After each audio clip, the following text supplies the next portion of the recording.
En la clase de hoy vamos a hablar sobre la irrigación del corazón, las arterias coronarias, sus colaterales, sus terminales, uno de los dos triángulos que encontramos aquí en el corazón, el triángulo de Brock y Mouchet, ciertas variedades y porcentajes de los cuales pueden hacer ciertas arterias, lo que es la ley de la dominancia y la codominancia y las anastomosis entre las coronarias.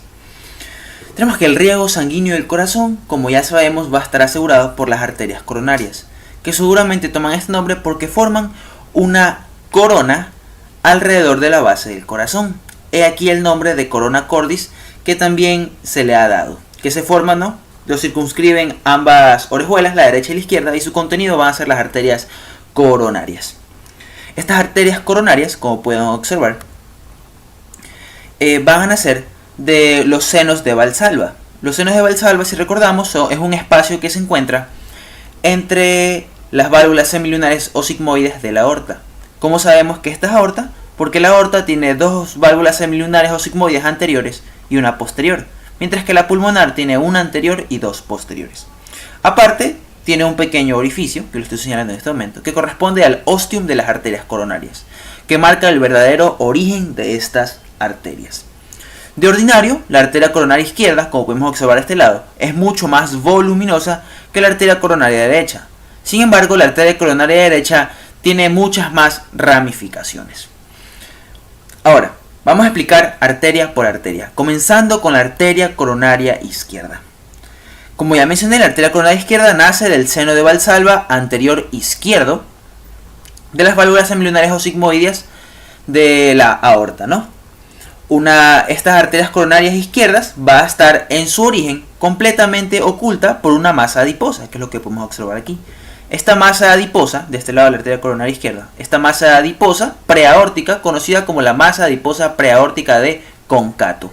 En su primera porción, como se puede observar aquí, se encuentra oculta por esta masa adiposa entre la orejuela izquierda y el tronco de la arteria pulmonar. Luego de un recorrido de 1 o 2 centímetros, podremos observar que esta arteria se va a bifurcar y va a dar sus ramas terminales: la interventricular anterior o descendente ventricular anterior y la aurículo-ventricular izquierda, también conocida como la circunfleja.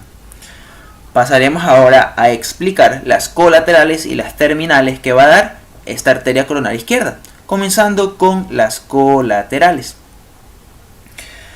La arteria coronaria izquierda va a tener dos colaterales. Me he matado buscando una imagen buena para que puedan observar, pero solo he logrado conseguir una que se vea la arteria del cono arterial. Por teoría sabemos que la arteria preaórtica de Concato, esta aquí va a irrigar a la parte anterior de la masa adiposa que se encuentra recubriendo los grandes vasos. La otra, la arteria del cono arterial o la arteria adiposa de Vieussens, que es la que pueden observar en este momento, esta que está aquí. Esta es la arteria adiposa de Vieussens o la arteria del cono arterial, que va a irrigar a la emergencia de la arteria pulmonar. Va a existir una arteria adiposa de Vieussens izquierda y una arteria adiposa de Vieussens derecha, que juntas se van a anastomosar y van a formar el círculo de Vieussens. Ojo, no confundir con el anillo de Vieussens. El anillo de Vieussens, si recordamos en el estudio de configuración interna, se encuentra en la pared interna de la aurícula derecha, ¿no? Rodeando la fosa oval. Este es el círculo de Vieussens. Ahora hablemos de las terminales. Tenemos una de las dos terminales, ¿no? La arteria interventricular anterior, también conocida como arteria ventricular descendente anterior. Esta arteria ventricular descendente anterior, una vez que se origina de la arteria coronaria izquierda, desciende en el surco interventricular anterior hasta su vértice. Este descenso lo hace en compañía de varios nervios y de esta vena. Esta gran vena, conocida como la vena interventricular anterior, vena coronaria mayor o vena cardíaca magna. Algo muy importante que debemos señalar aquí es uno de los dos triángulos que se encuentran en el corazón. El primero, que ya lo estudiamos, el triángulo de Koch, y el segundo, que lo vamos a ver en este momento, es este que se encuentra aquí en el lado derecho, conocido como el triángulo arteriovenoso de Brock y Mouchet. Se puede observar claramente la forma triangular de este espacio, que va a estar formada por ¿quiénes? Por la arteria interventricular anterior, por la arteria circunfleja y por la arteria cardíaca magna, ¿no? Ahí se encuentra ese espacio triangular conocido como el triángulo arteriovenoso de Brock y Mochet. Durante todo su recorrido, esta arteria interventricular anterior va a dar las siguientes ramas colaterales. Para esto vamos a hacer un dibujo esquemático para que lo puedan entender mejor, ¿no? Le hacemos un contorno al corazón, lo hacemos desaparecer. Tenemos aquí aurícula atrio derecho, atrio izquierdo, ventrículo derecho, ventrículo izquierdo. Aquí he graficado el tabique interventricular o septum interventricular. A esta altura más o menos va a estar la aorta, de donde va a nacer la arteria interventricular anterior y va a descender también por el surco. Esta arteria interventricular anterior durante su recorrido va a dar arterias diagonales, se las conoce actualmente como diagonales, pero Testit las nombra como arterias ventriculares, estas que ven aquí en este momento. Estas arterias ventriculares van a estar encargadas de irrigar a la pared anterior de los ventrículos. Existen un par de arterias que merecen importante mención, que pertenecen a este grupo de arterias ventriculares, pero estas no son diagonales hacia abajo, sino que son diagonales hacia arriba. Por esto se las ha conocido como las arterias recurrentes, derecha e izquierda. Una arteria recurrente derecha y otra arteria recurrente izquierda, que se van a dirigir hacia los bordes del corazón y van a terminar anastomosándose ¿con quién? Con las arterias marginales.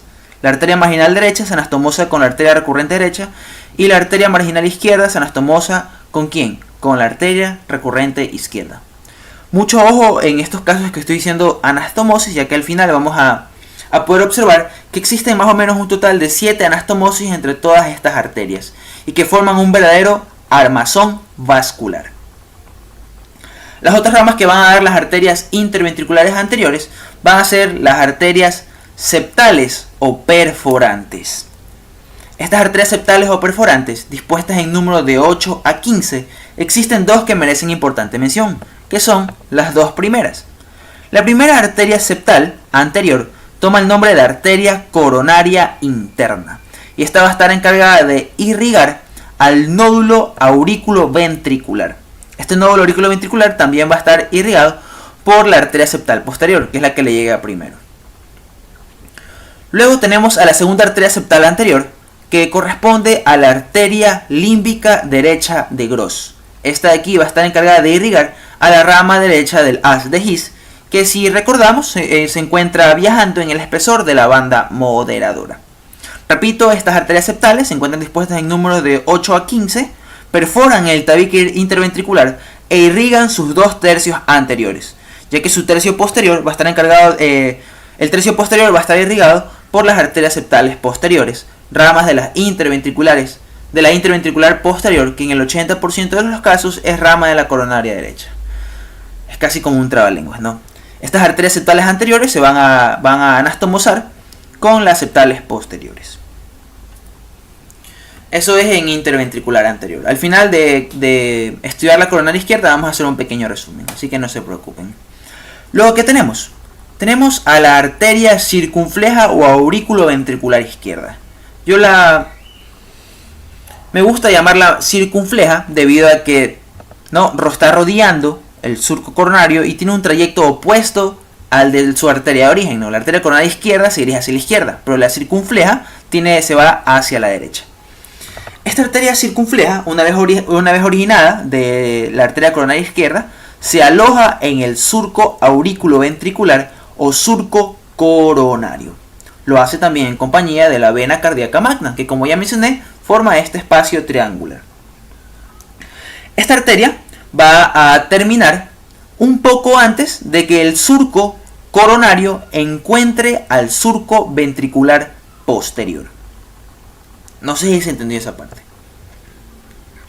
Esta arteria circunfleja rodea el surco coronario, se va hacia acá atrás y vamos a ver a esta altura también el surco ventricular posterior. Esta arteria circunfleja termina un poco antes de que el surco coronario encuentre al surco interventricular posterior, pero esto sucede solamente en el 80% de los casos, ya que veremos posteriormente algo que se llama dominancia y codominancia, de que la arteria dominante es aquella que va a dar la arteria interventricular posterior. A esta altura, donde termina la arteria circunfleja, se va a anastomosar con la coronaria derecha, mediante una pequeña arteriola conocida como la arteria retroauricular. Ahora hablemos de las colaterales que va a dar esta arteria circunfleja. La arteria circunfleja va a dar ramas ascendentes o auriculares. Una de estas ramas ascendentes muy voluminosas, que es la que estoy señalando en este momento, en el 30% de los casos puede llegar a irrigar al nódulo sinusal, convirtiéndose así en la arteria del nódulo sinusal. Y aquí si recordamos, cuando estudiamos el sistema cardionector, el nódulo sinusal estaba irrigado en el 70% de los casos por la coronaria derecha. Y las otras colaterales que va a dar la circunfleja van a ser descendentes o ventriculares. Una de estas ventriculares muy voluminosa también, que es la que estoy señalando en este momento, esta de aquí, es conocida como la arteria marginal izquierda o arteria del borde izquierdo, que como ya mencioné se va a anastomosar con la arteria recurrente izquierda, rama de la interventricular anterior. Eso es todo en cuanto a arteria coronaria izquierda. Ahora veamos un pequeño resumen, ¿no? Dijimos que la arteria coronaria izquierda tiene dos colaterales, la adiposa de Vieussens y la preaórtica de Concato. La adiposa de Vieussens se va a anastomosar con la otra adiposa de Vieussens del lado opuesto para formar el círculo de Vieussens, alrededor del tronco pulmonar. También dijimos que tiene dos terminales, la interventricular anterior y la circunfleja. Circunfleja e interventricular anterior. Vamos primero con la circunfleja. La circunfleja tiene dos ramas colaterales, ascendentes y descendentes. Las ramas ascendentes, recordemos que puede dar origen ¿a quién? Puede dar origen en el 30% de los casos a la arteria del nódulo sinusal. Y las descendentes va a dar una rama muy voluminosa conocida como la arteria marginal izquierda, que se anastomosa con la arteria recurrente izquierda. Ahora tenemos la arteria interventricular anterior, ¿no? Se aloja en el surco interventricular anterior y termina anastomosándose a nivel del vértice con la interventricular posterior. Esta arteria interventricular anterior va a tener también ramas colaterales. Van a ser las ventriculares o diagonales derechas e izquierdas y van a ser las ramas septales. Las ramas ventriculares o diagonales van a tener una característica, que van a dar ramas recurrente derecha, de right en inglés, me dio pereza escribir lo otro, y recurrente izquierda. Cada una se anastomosa con la marginal que le corresponde. Luego tenemos las arterias septales. En número de 8 a 15 hay dos que van a estar irrigando a los 2 tercios anteriores del septo interventricular. Existen dos arterias de volumen considerable que merecen importante mención. La primera es la arteria coronaria interna, que se va a anastomosar con la primera septal posterior para irrigar al nódulo auriculoventricular. Y la segunda va a ser la límbica derecha de Gross, que esta va a estar encargada de irrigar a la rama derecha del haz de His. Dicho esto, podemos pasar al siguiente tema, a la arteria coronaria derecha. Como pueden observar en la imagen, la arteria coronaria derecha va a tener su origen en el seno de Valsalva anterior derecho. Aquí vemos los 3 senos de Valsalva: anterior derecho, anterior izquierdo y posterior. En su primera porción, la arteria coronaria derecha se va a encontrar oculta por una masa adiposa ya descrita, conocida como la masa adiposa preaórtica de Concato. Además de esto, se encuentra cubierta por la orejuela derecha. Por ende, para poder observar en el órgano a la arteria coronaria derecha, debemos levantar o apartar hacia un lado esta orejuela. Luego la arteria coronaria derecha se aloja en el surco coronario o surco auriculoventricular, se hace posterior y termina como arteria interventricular posterior en el 70 u 80% de los casos. Ya veremos algo posteriormente, algo que se llama dominancia, codominancia y superdominancia, que es muy sencillo, pero eso luego lo explicaremos. Durante todo su trayecto, la arteria coronaria va a dar colaterales para la aurícula y colaterales para el ventrículo. Entre las colaterales auriculares podemos destacar dos muy importantes: la preaórtica de Concato, que no se puede observar aquí, la preaórtica de Concato derecha, y la arteria para el nódulo sinusal, que en el 70% de los casos es dada por la arteria coronaria derecha. En el otro 30% es dada por la arteria coronaria izquierda, cuando la arteria coronaria izquierda se hace dominante. Pero eso luego explicaremos, no se preocupen. Y en casos excepcionales, esto ya los mencionamos en el vídeo del sistema cardionector del corazón, que hubo un caso en el que se encontró que la arteria del nódulo sinusal provenía de la arteria bronquial izquierda. Muy raro de hecho, pero bueno, sigamos. Como mencioné, la arteria coronaria derecha se aloja en el surco auriculoventricular o surco coronario y termina en el surco interventricular posterior, en el 70 u 80% de los casos. Durante todo su trayecto, la arteria coronaria derecha va a dar colaterales auriculares y colaterales ventriculares. Entre las colaterales auriculares más importantes, la preórtica de Concato y la arteria del nódulo sinusal. Entre las ventriculares, que las podemos observar en la imagen de la izquierda, más importantes, tenemos la arteria adiposa de Vieussens derecha, que esta se va a anastomosar con la adiposa de Vieussens izquierda. Aquí lo podemos observar, esta es la derecha, abrazando al tronco de la arteria pulmonar. Esta arteria adiposa de Vieussens derecha se anastomosa con la izquierda para formar el círculo de Vieussens. Otra rama ventricular de las colaterales muy importantes a mencionar va a ser esta rama bastante desarrollada y larga que recorre el borde derecho del corazón, conocida como la arteria marginal derecha. Esta arteria marginal derecha se va a anastomosar con la arteria recurrente derecha, rama de la interventricular anterior, rama de la coronaria izquierda. Ojo que hago mucho énfasis en esto de las anastomosis, ya que como veremos al final existen de 6 a 7 anastomosis de estas arterias coronarias alrededor del corazón, que le forman un verdadero esqueleto vascular.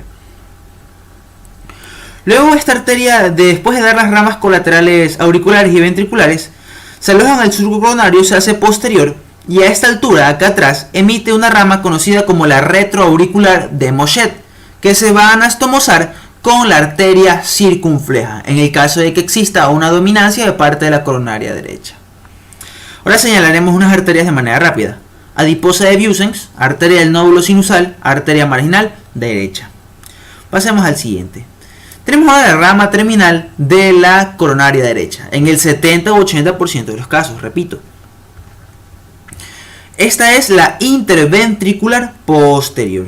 Aquí dibujamos el surco interventricular anterior, le armamos un esqueleto del corazón de nuevo, una imagen esquemática y hacemos desaparecer el corazón.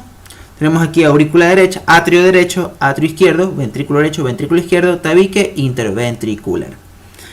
Ven aquí cómo nace la arteria interventricular anterior, rama de la coronaria izquierda. Aquí vemos cómo nace la arteria coronaria derecha, ¿no? Se aloja en el surco coronario, la arteria coronaria derecha, se aloja en el surco coronario, se hace posterior y se encuentra a esta altura, ¿no? Al surco interventricular posterior.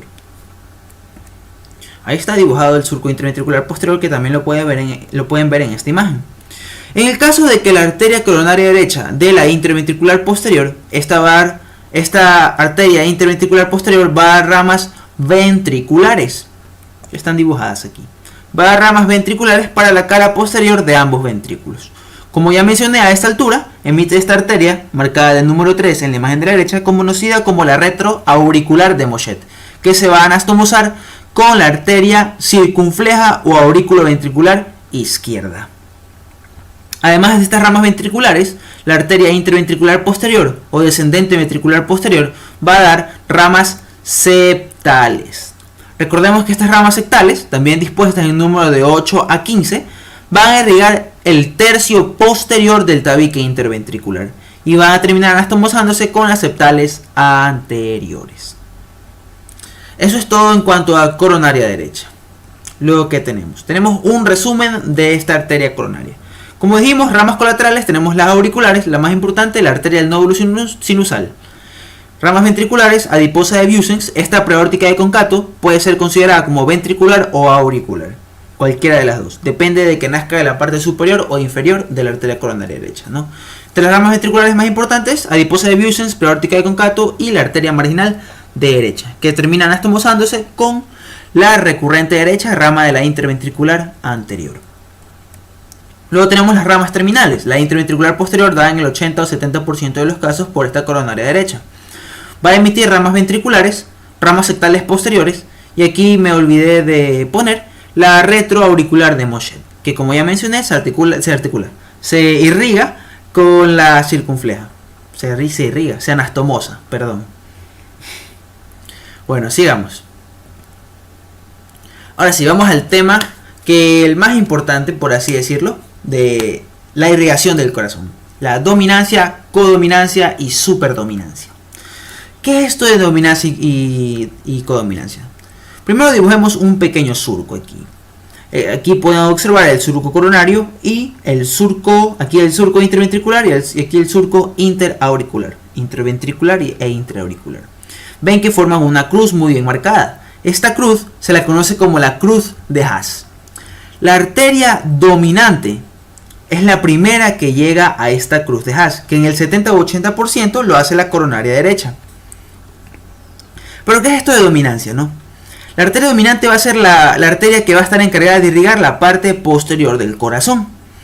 En el 70 u 80% de los casos, esta va a estar dada por la coronaria derecha. Va a llegar primero a la cruz de Haas, va a emitir su ramo retroauricular de Mochet para anastomosarse con la circunfleja y luego emite su arteria interventricular posterior, la cual se anastomosa al final con la interventricular anterior a nivel del vértice del corazón. Eso lo tenemos que tener siempre presente.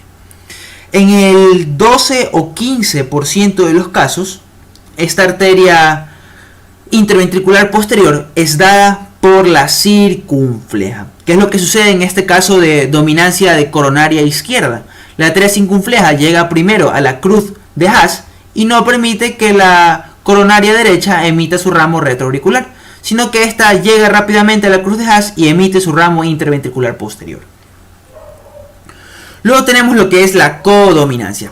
¿Qué es esto de codominancia? Es decir, que ambas arterias contribuyen a la formación de la arteria interventricular posterior.